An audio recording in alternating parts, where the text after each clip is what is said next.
Hola chicos, ¿cómo están? Un saludo a todos. Por acá les habla su profesora Emelindia Kumare y en este momento vamos a encontrarnos dentro del área de Geografía, Historia y Ciudadanía.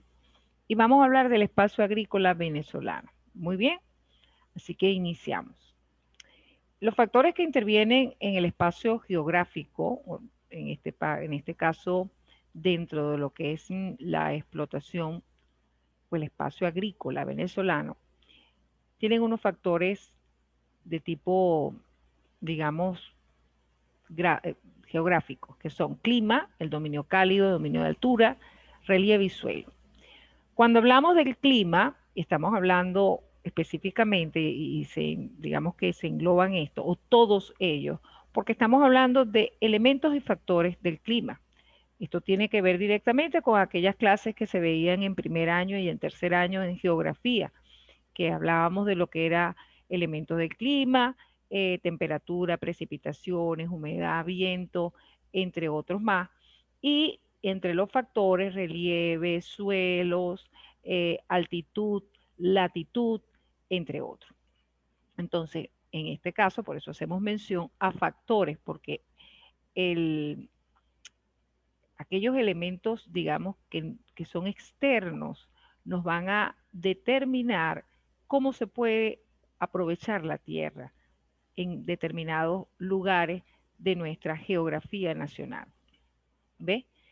En la clase pasada hicimos mención que se dice que Venezuela pues tiene tierras muy fértiles.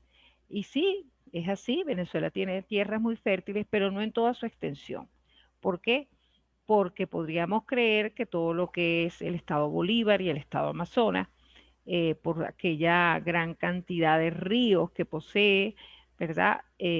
Ricos en su caudal, ¿verdad? Porque tienen un caudal bastante grande, eh, tendríamos nosotros tierras cultivables por allá, pero resulta que tenemos tierra y digamos beta, fuentes, yacimientos, menas, bastante, que esa es la próxima clase, bastante ricas, pero en minerales. Bien, entonces no son propias para la agricultura. En cambio, si tenemos algunos estados venezolanos, como hablamos en la parte de son los estados andinos, el sur del lago, entre otros, que sí tienen tierras fértiles y eso depende de estos elementos. Bien, el, de la parte, la altitud de los terrenos, el clima o el grado de calor y frío, estamos hablando de la temperatura de estos lugares y el tipo de suelo que se ha ido, digamos, formando a lo largo de los años. Muy bien. Dentro de ese uso y tenencia de tierra, estamos hablando específicamente del uso en este caso, hablamos de tierras que son cultivables y tierras cultivadas. Tierras cultivables son aquellas que tienen una proyección en el tiempo y en el espacio para poder ser explotadas, pero por diversas razones no se están aprovechando. Y tierras cultivadas son aquellas que están en producción. Muy bien. En cuanto a la tenencia de tierra, tenemos acá este tipo de conceptualización. Entonces, vemos aquí propietarios privados, jornaleros, pequeños propietarios, empresarios capitalistas, grandes terratenientes o antiguos latifundistas, arrendatarios, medianeros, aparceros, ocupantes y sistemas mixtos. ¿A qué se refiere esto? A la manera como se explota la tierra dependiendo quién sea el dueño.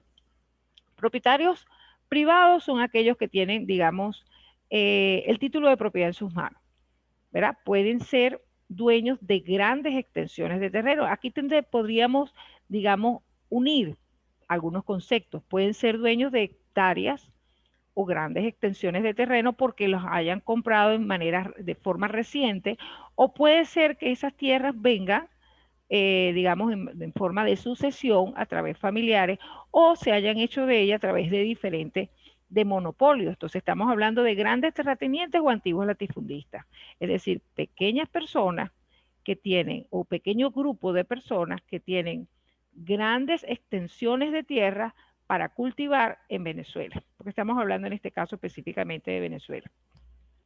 Los jornaleros o arrendatarios son minifundistas, es decir, personas que trabajan en pequeños, digamos, conucos. Y generalmente es un tipo de agricultura para la subsistencia. Los empresarios capitalistas o propietarios independientes son aquellos que están haciendo esa transición de ser pequeños productores a ir aumentando su producción, adquiriendo nuevas tierras o trabajando en forma mixta los sistemas de producción. Muy bien, arrendatarios, medianeros, aparceros, ocupantes. Los ocupantes, que es muy sencillo el concepto, son aquellos que trabajan la tierra sin conocimiento del propietario, bien sea porque hayan realizado algún tipo de invasión o sencillamente porque el propietario abandonó esa tierra y las personas en las adyacencias las ocuparon y comenzaron su explotación, pero no son dueños de la tierra. Los arrendatarios están pagando, es decir, un alquiler por la explotación de esa tierra a el dueño de esas tierras. Los medianeros y aparceros tienen una explotación que va en convenio con los dueños de la tierra. Es decir, bien sea, pueden cancelar un pago, digamos, dependiendo la producción que tengan, pero se diferencian en que uno, ¿verdad?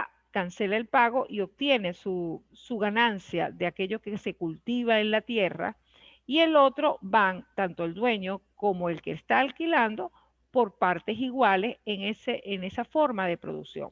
Y sistemas mixtos, ¿verdad? De producción, en el caso de la tenencia de tierra, la manera de cómo se produce, o sea, digamos, el espacio agrícola venezolano, es cuando se utilizan o se combinan estas varias formas de tenencia de tierra para la producción agrícola en Venezuela. Dentro de lo anterior, en cuanto a la producción agrícola en Venezuela, tenemos que establecer, digamos, que existe una agricultura tradicional y que existe una agricultura moderna. Hoy en día, así sean, digamos, minifundistas, se están usando algunos sistemas de producción que van hacia la parte moderna. Por ejemplo, en la agricultura tradicional no se utilizan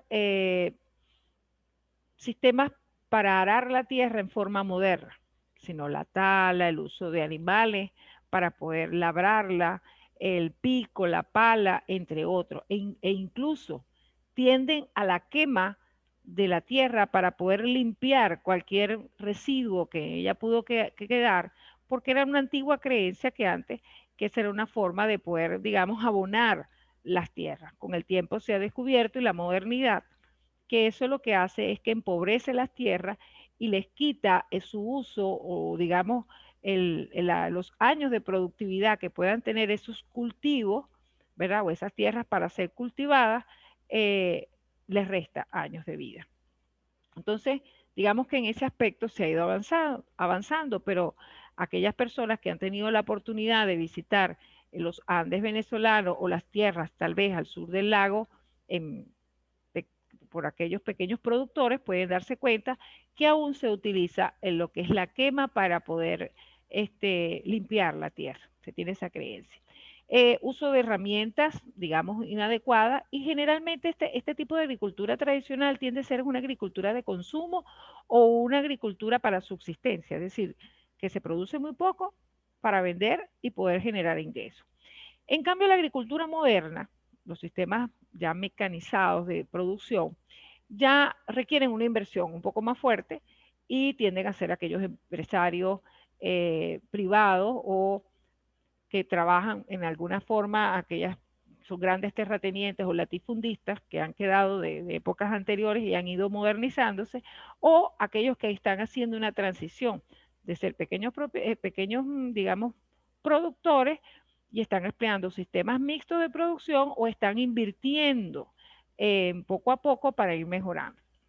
Se están dando producciones agrícolas donde utilizan maquinaria, sistemas de riego que permiten llegar, digamos, a la gran parte del cultivo sin necesidad de que el productor, digamos, lleve a cabo un gran esfuerzo físico, porque estamos hablando de producciones de grandes, de hectáreas de producción para cultivos y se produce para, digamos, para la venta, en este caso café, arroz, granos, entre otros más. Utilizan maquinaria que les permite labrar mayores cantidades de tierra y si no, también utilizan algún tipo de cultivo, en este caso son invernaderos, que en forma vertical, con un sistema goteo por riego, pueden obtener en la mitad del tiempo, digamos, una producción de pimentones, tomate, entre otras cosas más que pueden obtener eh, y con una mayor calidad. Pero se cabe destacar que este sistema de producción, por ejemplo, de invernaderos, requiere de una inversión para construir los galpones y poder, de igual manera, tener fertilizantes y todo el aparato que requiere para que esa producción se lleve a cabo. Bien, los tipos de cultivos que podemos obtener también, aquí están permanentes, semipermanentes, actuales, barbechos. Los barbechos son tierras que se dejan, como decir, en reposo. Ve, aquí tenemos un ejemplo de barbechos. Tenemos algunos lugares que están cultivados y otros que no. Y parece que fuese como un juego de ajedrez o de damas, ¿verdad? Pero sencillamente esos espacios los han dejado como para su descanso. Los cultivos permanentes son aquellas tierras que están en continua producción por más de un año, 2 años o más.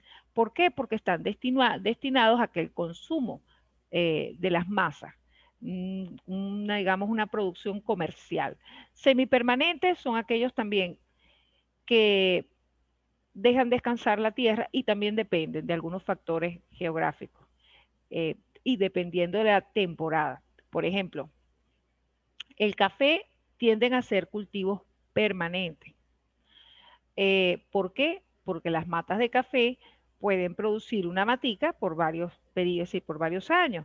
Puede producir y llegado a un determinado tiempo, pues hay que cortarla porque ya produce muy poco y hay que nuevamente sembrar café.